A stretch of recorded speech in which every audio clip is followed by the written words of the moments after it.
Hello, Slicey Dicers. This is Brian with another knife review for you. Today we have the Spyderco Pattadese, brand new model from Spyderco.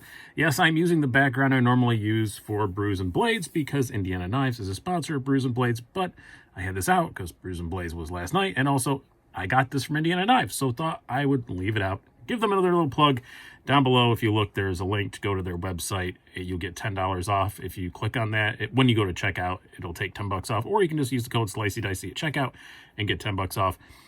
Thank you very much for Indiana Knives. They've been really cool about helping me get some cool stuff. They get Spydercos pretty quick, so I'm going to be using them for a lot of Spyderco stuff. And I have a Benchmade coming from them later this week, so thank you very much for that. But the Pattadese, very interesting knife.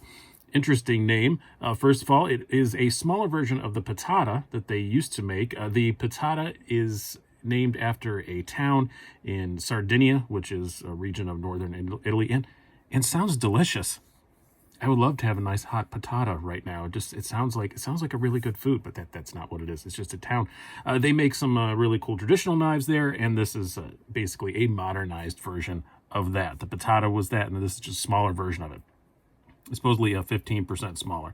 It is also unique in a Spyderco. It's part of the Ethnic series. Whenever they do one of these kind of foreign and inspired designs, it's part of the Ethnic series. And this one is made in Maniaggio, Italy with M390 steel. We're just going to move this little piece of paper towel here because it is insolent. It does not like to stand up pretty for the picture, so that's why that was there. But that aside, pretty cool knife. It is very interesting. It is not...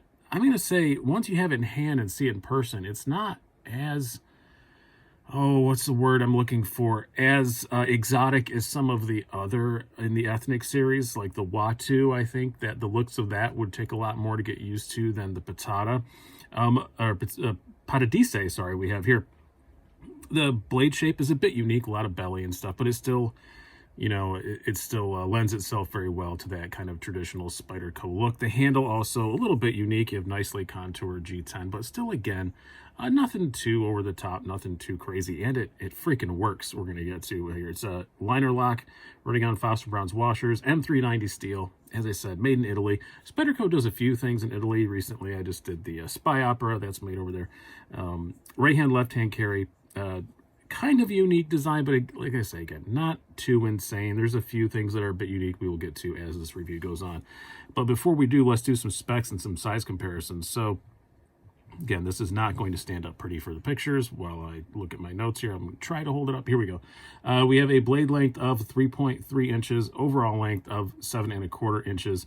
You have a blade thickness of 0.09 inches, handle thickness of 0.52 inches.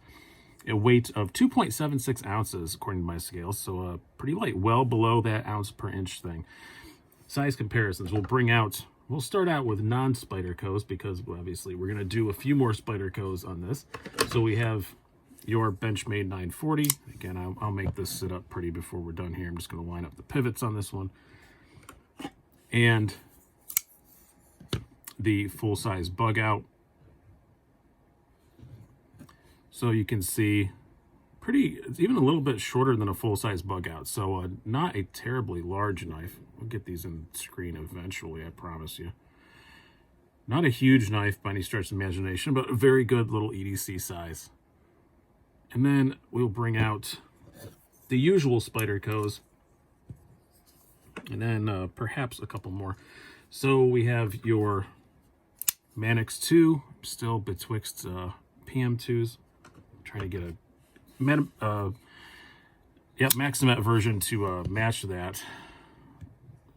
But here we go. You can see, again, just about the same length as the Para 3, but obviously a much slimmer knife. And lastly, we'll bring out two more, just because I have them here. Two more Spydercos. We have the Sage 5 and the Chaparral. Look how well these all just behave. They just stand up pretty like they're supposed to for the camera. So again, about Sage 5 length. Maybe, yeah, almost exactly the same length as a Sage 5, a little bit bigger than the Chaparral. So about this knife, as is the same I said with the Watu, which was another member of the Ethnic series. The blade on this thing is just freaking outstanding. M390. This is $203, by the way. I didn't mention that at the beginning. $203, not inexpensive, but M390 for that's not too bad at all. Again, very thin blade stock, 0.09. It's only 17 thousandths behind the edge. Came razor sharp. Excellent slicer. Just a superb slicer. Great job on the blade on this. Now, the tip is a bit dainty. Get that on a few Spyderco models. This is part of that family of kind of dainty Spydercos. You're not going to want to do anything super crazy with this. You might snap that tip off, but it's not really what it's meant for. For your usual kind of EDC sort of task, this is almost kind of a gentlemanly looking knife, but with the G10, not necessarily, but just a great little slicer. I really do like it quite a bit. Ergonomically also, just zero complaints. It's a really well-rounded handle. Again, a little bit thicker than that 0.5 inches that everybody says is the sweet spot, but it works really well.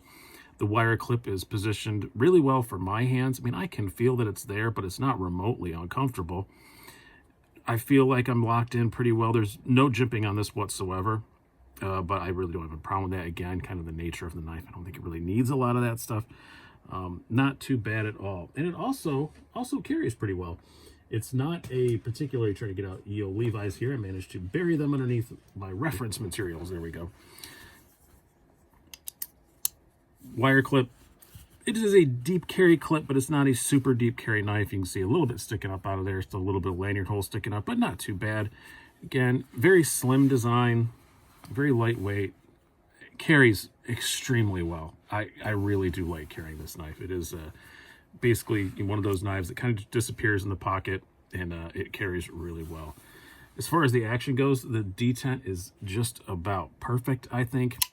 It is definitely more of a thumb flicker. You can Spidey flick it, but you can see you don't have full access to that Spidey hole, and it's just kind of also just the position of it. It's a bit farther away from the pivot than what you normally see on a lot of Spydercos, so I mean, you can do it, but it takes a little bit of wrist. Trust me, I usually screw that up, so I'm pretty proud of myself for getting it on the first try. That doesn't usually happen. But yeah, I really like the action on it. It is not very drop shutty. I will say that. It's on bronze washers. You got to give it a little bit of a flick to get it to drop down, but I think it would break in pretty well over time. The lock bar access is pretty far back. Again, it's a bit weird. You normally expect it to be kind of up here. It's pretty far back, but it doesn't really seem to affect it that much. It does have just a hint of lock stick, but that is definitely going away the more I use it. I think after a week or so of steady use, that would completely disappear. You can kind of hear it. Now it's just more of a creak. It used to be a pop when it first came out of the box, so, and it does make a very unique noise. It's one of the first things I noticed about it. A little book, like a kind of hollow sort of pop. I like it. I think it sounds pretty cool. It's a unique noise. I'm a very auditory, centered kind of guy, so I like that.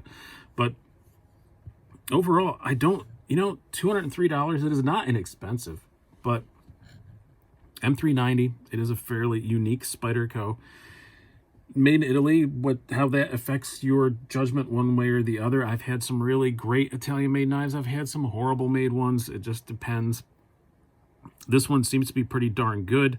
It's centered up perfectly. There's nothing wrong with it. I had no issues at all with this thing quality-wise, so I can't complain there.